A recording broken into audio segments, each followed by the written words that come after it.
So we are stuck. We're stuck in traffic.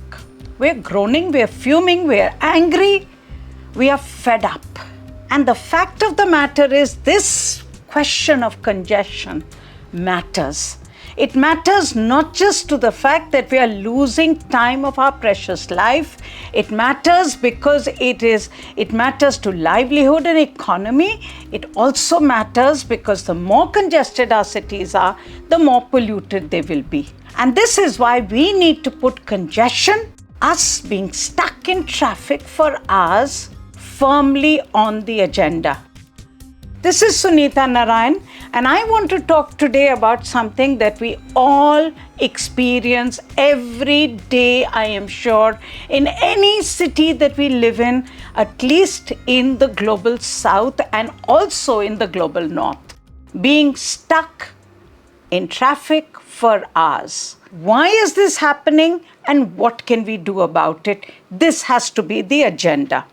So what we did was ask a very simple question: how India moves. My colleagues at Down to Earth and the Center for Science and Environment took on an extensive reportage. Simple. How does India move? We went city to city, 50 different cities of India, to understand what is it that is happening on the roads of our cities. And we found, to no surprise, that we do not move. But we also found some very interesting trends that are emerging from this as we deconstruct the mobility question. And this is why it is important for us to understand the political economy of mobility, because only then can we understand what do we need to do about it. The first thing that I want to say is we must not normalize being stuck in traffic. It has huge personal cost.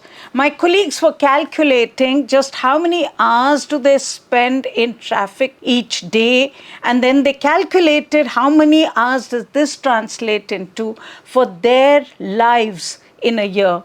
And it is shocking, and often we don't do this, but we must, because remember, the time you're stuck on road takes away the time that you can spend with your family, with the friends that you have. It is our life. After all, we have only 24 hours in a day. And the last thing you want to do is to waste those hours of our lives. These are precious. It also adds to mental stress. But the worst, and the connection that we want you to please understand, is that this adds to the air pollution challenge. We cannot have our right to clean air if we do not deal with congestion, and if our vehicles are stuck on roads, which add to toxins, and these will make us breathe foul air. So let's understand the connection.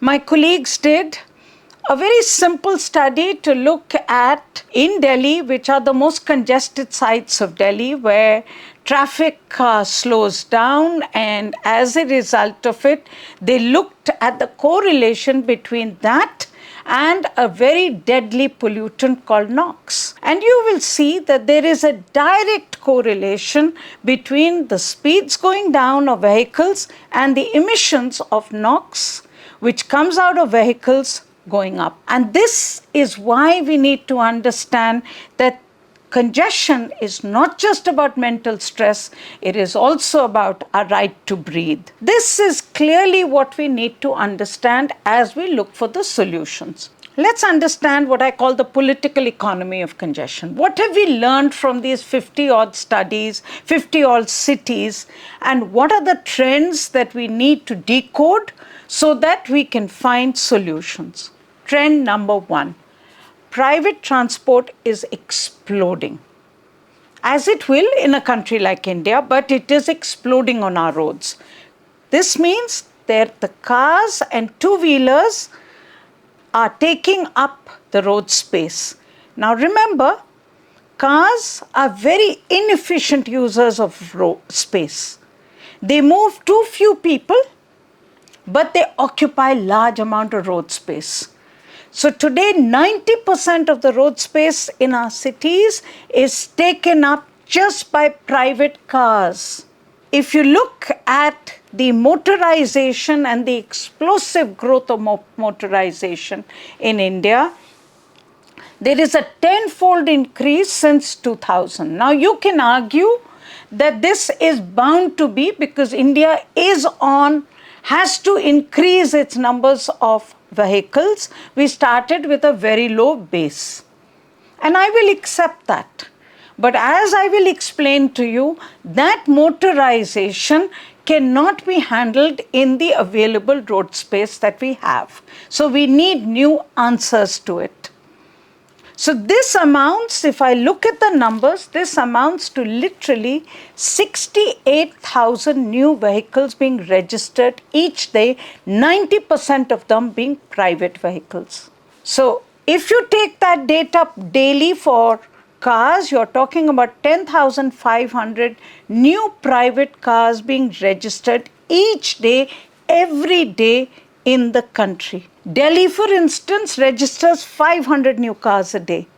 And today it has 26% of its land area under geographical area, of its city area, the geographical area of the city, under roads, under flyovers. The question that I have for you is, where is the space for more roads, more flyovers, and will Delhi not perpetually be stuck in traffic if we have such a growth in private cars and no options to be able to move people at much bigger speed, much faster? The second trend is that the bus has been displaced but not replaced by private transport. Now this is contradictory sometimes when I say this, so let me explain this to you. So cars, as I said, occupy 90% of the road space of our cities. I also talked about the explosive growth of private cars in our cities. But the fact of the matter is that even though our roads today are occupied and filled up by private cars, they only move between 6 to 15% of the daily commuters in our cities. If you add to it the private two-wheelers, because they are larger in number, much larger in number, they transport between 20 to 35%. But if you add up all that, you will find that public transport or walk and cycle still rules our cities. So if you look at this data that we put together from the cities that we analyzed, just look at the black section. So in the mega cities, in the cities like Delhi, Bangalore, Chennai, all groaning under congestion, cars only move 6.4% of the daily commuters. In metro cities, it is 8.6%. In million plus cities, also 8.6%. Only in the very small cities, we are seeing a growth of cars, which is coming at the cost also of two-wheelers. So you are basically going to see here that the bulk of people still in our cities walk and cycle. This is really what the situation in our cities is. So on one hand, you have increased the car population, but you have not displaced, as I said, the public or the mass transit. So it's walk, it's cycle, and it's a bus. Look at the bus numbers. 20% of people in the mega cities move on bus. 11% in metro. 17% in million plus cities. Now, this, as I will explain to you, is even as bus numbers are declining and virtually non-existent. But this is the crisis of mobility in our country today. So the third trend is that bus transport is not dead, as I told you, but it is declining. Instead of going up and catering to this demand that we have, it is actually declining. Now, why does it matter? Because bus is the most cost-effective and efficient way for transporting large numbers of people. Metro, tram, all those are critical and more expensive, but they move large numbers of people. So it's not bus-only strategy, it's a bus integrated to a metro, a tram, a railway. These are all mass transit systems. But bus is on the ground, it's nimble, it's quick to put up, it's also very good for last mile connectivity. The problem in our cities is, in spite of the fact that 20% still commute by buses, and we could add that to 80% and decline therefore the share of private transport, we are finding that bus numbers are actually declining. There are less buses on the road, there is less financial viability of the public bus systems, and so there is less capital investment. But worse, and this is really what you would call that twist in the tail, the fact is, as congestion grows, buses get stuck on the road and their service becomes more unreliable. So think of people who have to get to work every morning and need a reliable system to get from home to work. They look at the bus and they say, this is not going to happen because I will be late for work. It'll get delayed in traffic. So congestion is actually making ridership of buses go down. But as I said, our data clearly shows that bus numbers are declining, and this should worry us. We are getting a dwindling bus fleet in the country. New bus registrations have come down. But, the number that really shocked me is that if you look at it, we register roughly 7,000 buses. That's a rough number in a year, as against 3.8 million cars per year. So are we surprised that congestion is growing in our cities? Just think of the two numbers. 7,000 buses a year, new buses a year, are registered for what is called stage carriage, which is for city bus service, as against 3.8 million cars. Now, this really is what we have to understand. And we are seeing this in terms of plummeting ridership. And we are also seeing this in terms of the losing revenue of the state transport corporations, because we haven't found viability in gap funding for these to work. But the fourth trend is, and I think this is most important for most of us who want to take the bus, who want to take the metro. The fact is, the cost of public transport without connectivity becomes higher and often unaffordable. So the bus is affordable largely for a large number of people in our cities. Even metro is, in India, has tried to stay as much in the affordable range as possible. But when you add to it the cost of last mile connectivity, which is that you have to take an auto or a taxi or any other kind of cycle rickshaw, then it becomes uncompetitive against taking your two-wheeler out or even a taxi for point-to-point destination. We also have to understand that every bus or metro trip is a walk trip. You have to walk to the metro station. You have to cross the road because at one time the bus is going to come on one side of the road, the other time it's going to come on the other side of the road. If you have unsafe roads, if you do not have pedestrian-friendly city, you can never have public mass transit that works. People in most parts of the world where there are efficient metro and bus systems walk a kilometer, half a kilometer, even a kilometer and a half to get to the transport. So we have to understand why this matters.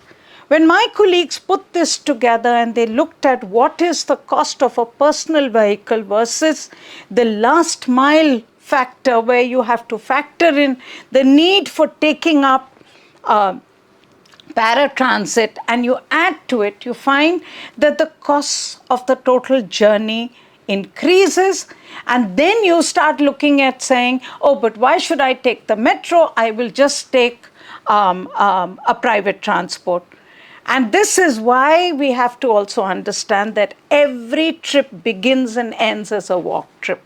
If you don't have the right to walk, you will never have the right to clean air. You will never have mass transit that works. And this really is the agenda that is critical as we move ahead. But there is a fifth trend that we found. So there is a breakdown, as I said, or a declining share of the bus, of the mass transit system. Cars and two-wheelers are increasing. But what is really filling the gap? The gap we find in cities is being filled up by what very broadly in transport terms is known as paratransit. What do you mean by paratransit? The transit that is everything from your auto rickshaw to your, in Delhi we have something called Grameen Seva, you have tuk-tuk somewhere else, you have cycle rickshaw, you have battery cycle rickshaws. These are imploding in our cities. They're critical because they provide last mile connectivity. They're also affordable because they will jam in 10 people. They will not have any concerns for safety. They have no regulations on them, and they are growing. Now, the dilemma is that these are critical. They are actually feeding a very important share of the transport journey in our cities, and they're moving large numbers of people. But because they are growing so fast and so informally and so in such an unlicensed space, that they are completely adding to the congestion on our roads. They're not becoming part of the solution. They're actually becoming part of the problem today. This is critical for us to understand, because if we treat them as part of the formal, we will also start providing parking for them. Today, in my city of Delhi, I can tell you, every metro station becomes a point of traffic jam. Why? Because that's where nobody has thought about how to park the paratransit that is needed, how to provide last mile connectivity. So this becomes a point of concern. They also park they're unlicensed, they park, they break every traffic rule. We need to understand that they are part of India's reality. We cannot forget this. We cannot just ignore them and think of the car and the road. We have to understand that this is real. What do we do in policy? And I will talk about that. The sixth trend is that cities are becoming bigger, sprawling. Now, this will also bound to happen. You have dense cities and you have sprawling cities. In our case, we have more and more sprawling cities, integrated metropolises that are taking place. This can work, but we need connectivity. The fact is, even as cities grow, we don't think of the connectivity that is needed. So we have more private vehicles that are feeding the gap rather than public transport. So if you look at our data for just the cities that we analyzed, you will see that trips are becoming longer, more frequent, and there is increasingly on non-shared modes, which means private cars or two-wheelers. The average increase in trip length is between 10 to 13%. The trip rate had increased, which means the number of trips people took in a day. And this really is something that, and in some cases, it had even doubled the length. But I want to give you some headlines on what then is the agenda as we move ahead. One, we need to understand the definition of mobility is not about moving cars. It is about moving people. And two, we need to understand that the agenda that we have is very challenged, because we need to have mass transit in which there is affordability. A person who's walking and cycling can move to a bus, but also it needs to be modern and convenient so that the person who's in a car, in a two-wheeler, can actually find that it is better to take a bus or a metro. So you need a shift out of private, and you need to do that in a way that your transit systems are designed to do so. So it needs to be modern and convenient and affordable at the other end. So what then is the agenda? Agenda one is we need mass transit and it needs to be integrated. I talked about the need for buses. We need more buses on the road. We need buses with reliable service, which could mean dedicated lanes for buses. It could mean other ways of tracking so that the bus can move fast. We need to move to clean buses, electric buses. We need buses for last mile connectivity.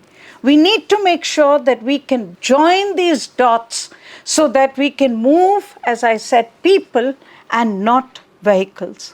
Two, We need to understand that paratransit is part of mass transit. It is unregulated, as I said. However, it meets between 8 to 20% of the commuter traffic today. If we can plan for it and we can regulate it, we can provide parking for it, if we can enforce the traffic rules and control it and make it part of our official mass transit system, it will be much more effective as we move on. 3, we walk today, we cycle today because we are poor. The question we have is, how can we do this as we get richer? Today, the entire world is moving towards cities where people can walk and cycle. They call this the mobility agenda, the health agenda. We talk about it as the clean air agenda. But think about it. Today, 30 to 40% of the people of our cities walk or cycle but they're invisible. And they do that because they're too poor to even take a bus. The question that we have is, how can they do that as they get richer? As we all get richer, how can we reinvent this so that we can fix our roads so that roads are meant for walking? This is absolutely critical as we move ahead. Finally, we really have to understand that as we do this, we will also have to restrain the growth of private cars. But the fact is, we can never restrain cars, put parking charges on them, induce people not to, or incentivize people not to take their private car out, unless we have built the public transport backbone. But it has to go together, because we have to rework our cities so that we plan deliberately for moving people and not vehicles. Otherwise, we will waste precious hours of our life in traffic. We will lose years of our life to toxic air pollution. And this should be unacceptable.